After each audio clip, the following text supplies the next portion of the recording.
This episode is brought to you by FIFACoinsBuy.com. Use the code BUCKS to get 10% off your Ultimate Team coins. And G2A.com for the best cheap games. Hey guys, how's it going? MasterBucks here. Welcome to another Leeds United Crewman episode. Now, we have two legs in the Europa League against PSV coming up right now in the round of 16, as you can see. And yeah, this should be exciting. We've got the first leg away and the second leg at home. And in between those two games, another FA Cup game in the quarter-final. That game's going to be against QPR. We had a really, or at least so far, we've had quite a good FA Cup run. We've got to the quarterfinals, which is good. We'll see how far we can go. And we'll see how far we can go in this Europa League as well. It's our first European competition that we've been involved in, and we're doing all right. So this game against PSV, the first leg away, and we've got a few players that are a little bit tired, and we're going to have to be mindful of rotating because all these three games happen in a week. So once again, that's about 2 to 3 week breaks for every single game, which is... oh well, but yeah, what can you do? That is the team I'm throwing out for the first game. It's a strong squad. Some players are a little bit tired, for example, especially my wingers, Brandt and Niang, so I'm going to have to probably pay attention to those two, but let's throw them out there. Let's see how we go.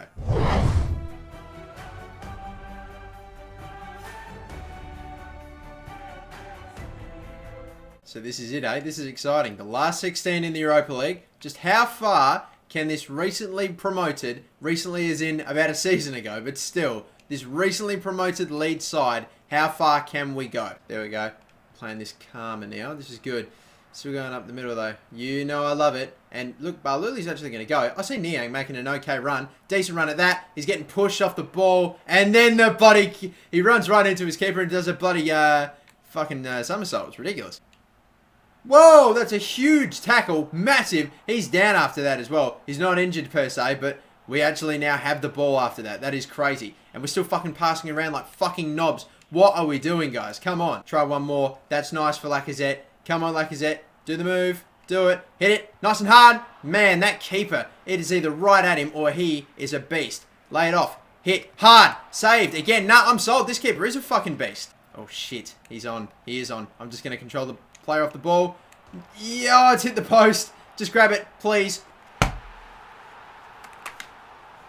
He heads it. It hits the crossbar. He's right underneath it. He gets pushed away. Pushed in the back. Our fucking keeper. I think I'm actually sold. I don't care how many amazing, spectacular saves you pulled off last season. You have been dog shit. He is fucking dropped for the next game. I'm going to put in fucking Stuart. I'm putting in Stuart Taylor. Fuck it. I don't give a shit. The ball. He's on. He's not on by a lot though. He's tackled him fucking again. Oh, God, we just ran right into him. What's going on now? They're kicking the ball. They're not even going to kick it up. They're just going to run it up. That's what they're going to do. And that's the game. We have been fucking done again by bullshit. No, he's got to be grabbing that ball. There is no fucking way. Silvestri, little things like this are just going to get you sold. You just kept on growing and growing and growing to just continue on with your progression as the competition got harder. You got better. And now you've really started to stop growing, which is a big fucking problem for you because you keep doing this. Our keeper has made so many fucking shit errors. I think the biggest one, that could be the biggest one, maybe equal with the fucking shot that went right at him against Chelsea and he just stood there and watched it go past him. Literally rotated his body as it brushed past his shoulder. That was the one that I went fucking angry. I was so annoyed about that. But this is something else. No goals in this game until the 85th minute. It was just so fucking dead until Silvestri did what he did. And really that means in a game where the attackers aren't making a lot happen, the midfielders are trying their best but not doing an awful lot. Defenders didn't really have an awful lot to do. It's just a very boring game. So really, I think I'm just going to go ahead and give the highest rated player in my team in terms of player ratings, man of the match. And that's Tyus Browning. And I do agree that he had a good game. And I can I definitely saw him making a lot of really good contributions to the team defensively as well as going forward as well. So he will get the man of the match. And don't think I haven't forgotten either, because I fucking haven't. He's dropped. He's actually going to get dropped. I really wish that in FIFA 16 career mode, you can actually take a player off and you can let him know that he's being dropped for bad performances and for bad form. I don't fucking care what it does to his morals. I just want him to know that he's a fucking piece of shit and he is getting taken out of the team for being exactly that, a fucking piece of shit. We're going to give this 66 rated goalkeeper that I've never played with, but he's been in the Leeds team the entirety of the time, but I've never played him. This is the first time I'm using a keeper apart from Silvestri. Let's see if he's actually going to be used, if he's going to be tested. We'll find out.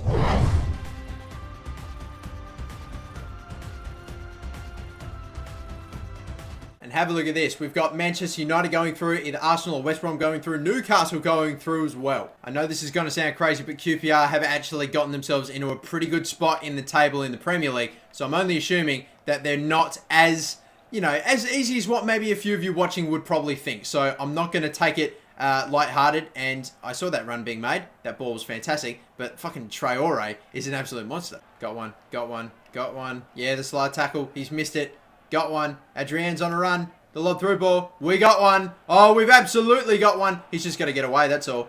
And he's got to finish, and he's got to score, and he's got to put Leeds up in front in the first 13 minutes. Got it. Goal. 13 minutes in. That was so simple. An easy counter-attack. Another. Decent. Fake shot. Space. Oh, he has got the ball. Wow, they're actually bringing out some clutch defense right about now. Zardis, I see you making that run. I do. That is the fucking peach. That is an absolute peach. Stunning! You missed! Not by much either. Oh, dearie me. No, that's lob through ball. Out over the top. I hate it when they do that. It's a good save. You know what? If that was Silvestri, that would have bounced off of his arm and gone in. But not fucking Stuart Taylor. I'm glad I dropped Silvestri, because that is probably going to be 1-1 if Silvestri was in goal. Oh, is that not a good one? That is not a good one at all. It's a red card challenge. Shit. 83 minutes left to go. Only a matter of time. Got to get that turnover. No, they're still passing it around with just due diligence. Great ball though there. And Zardes, he's got one ahead and he's got support. That's actually going to work out very, very well there. Brilliantly done. Solly March will finish this game. 2-0, that's it. It went back to Nabry, who now plays through the cutting ball that allows March to finish this game. And yes, that is an finally, we've been able to get that second goal. And another one. Oh, come on, March. You've got to be more of a poacher, get in a better spot. That's all right. You're up for your second there. Oh, well, that's going to end in a 2-0 victory over QPR. At least in this cup competition, we don't fuck it up. And a lot of it is probably thanks to that man, because he did make a couple of very good saves, and only a few of them, but still, they were important. Matter of fact, he got man of the match. How many saves did he make? He made 8 saves, really. I know we were putting under the pump, but I didn't expect him to actually have that many. But I tell you what, you get man of the match. 8 saves is pretty good. And he did pull off a couple of very important saves that, if it wasn't for that, we would have been 1-1. My attitude would have changed. Probably would have gone into a maybe potentially gone into our shell and played a little bit worse, and this wouldn't have been the result. So clutch saves, yeah, sure. Taylor will get the man of the match for this game. We're giving him 1. I know that it's funny how sometimes a player can just get a game out of nowhere and get man of the match, but I was impressed with Taylor. I'm not probably going to make him the starting 11 goalkeeper, but he had a good game.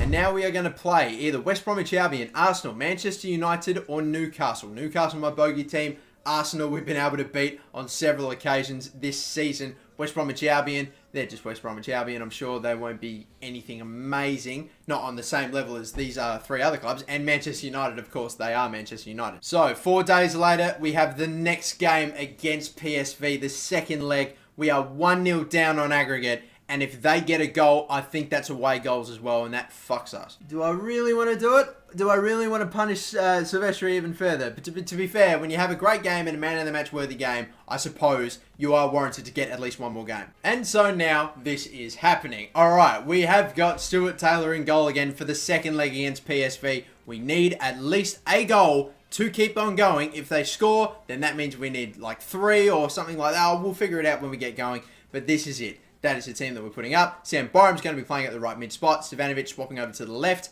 And that is, apart from that, a pretty strong team there. Let's go. Oh, come on. Is this going to be the end of our Europa League, or are we going to pull off something and keep it going?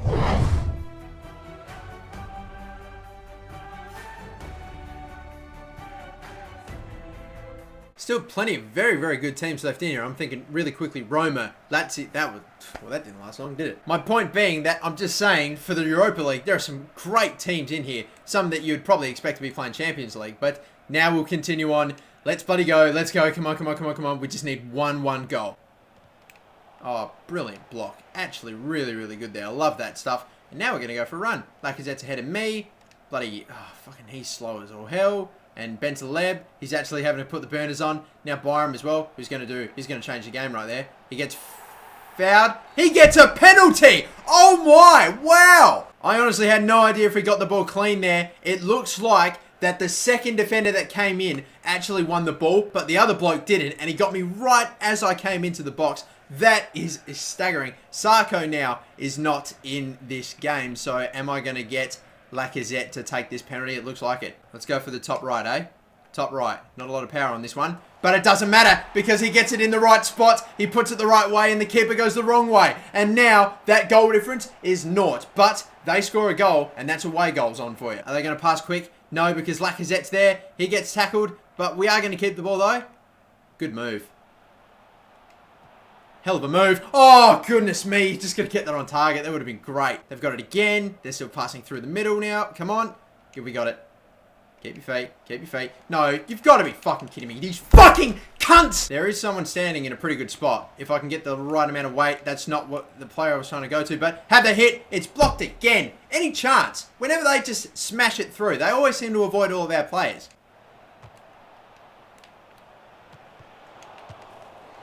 Oh my god.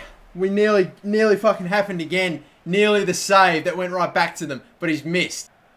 And again, another intercept. But the fucking deflection again! Right back to him! Now look at him get us. Oh, on the fucking counter. Unbelievable. Unbelievable! They've got us on the counter! That is perfect! Absolutely perfect. No, shit. You've got to be kidding me! How are they getting a goal kick out of this? That's ridiculous. And really what it is all out attack. I've got numbers up there waiting. You got to win these headers. They can't go out for goal kicks. They can't go out for fucking corners. You can't let them hit your head and then go behind you. It's just ridiculous. When I'm smashing the fucking B button, you know as well as I do what is going to be the reason that we have now been knocked out of the Europa League. You know exactly why. You know the goal. You know exactly what goal it was. And you know exactly how it happened. I'm finished with him. I'm fed up with the mistakes. He got dropped for a reason. And he probably ended up getting a much, much better performance out of our replacement goalkeeper. But now we look at the man of the match ratings. And we see our highest rated player was Lacazette. And he was the goal scorer, but from a penalty. And I am absolutely astonished that Farsbar Luli did not get a higher rating, because he was terrific, and he will get the man of the match. He will get the votes toward the J-Bucks medal. He was sensational, Farsbar Luli, and that will probably about do it for this game, for this episode, and for Silvestri's fucking career at Leeds until next season. I actually, quite funnily enough, distinctly remember the Europa League in my Lyon career mode. If any of you saw that, and any of you remember how I got knocked out of the Europa League, you'll pretty much find out it's the exact same thing. Not exactly not being able to grab a ball while it's right above you, but basically just the ball's on the ground, and instead of picking up, he just accidentally hits it into his own net. In the fucking 90th minute as well, when you've got no time to get the goal back too. But fucking, let's just see who goes through. We could have potentially played either Sevilla, that would have been a good game, Athletic Bilbao, yeah, no, that is Athletic Bilbao, Zenit St. Petersburg, either Standard Liège, I think, or Napoli. We could have played Roma, we could have played Lazio, and we could have played Wolfsburg. But we're not going to play either of them because Marco Silvestri is a fucking spud. A game against Stoke City, and then a week until a game against Manchester United, and then the semi-finals are against my bogey team, Newcastle United. That is unrealistic as all hell. Not because Manchester United, and not because Newcastle United have, you know, done really, really well, and they're at the end of a competition where only the best really remain, but the fact that we've actually given a shit about the cups, it's ridiculous. Now we're in semi-finals, that's crazy. So that's it for me, guys. Thank you all for watching. We've got 28 games played in the Premier League at the moment. Most other clubs seem to have 29, so depending on how Arsenal and Newcastle United games go and our games go, then you never know. We could maybe be cracking top 4, top 5. That would be awesome. And I think as well that it could be completely reasonable for us to qualify for Europe again, no matter what competition it may be, the Europa League or the Champions League. That would be something. But until the next episode, guys, thank you all for watching. My name's MasterBucks, and have a good one. Bye-bye.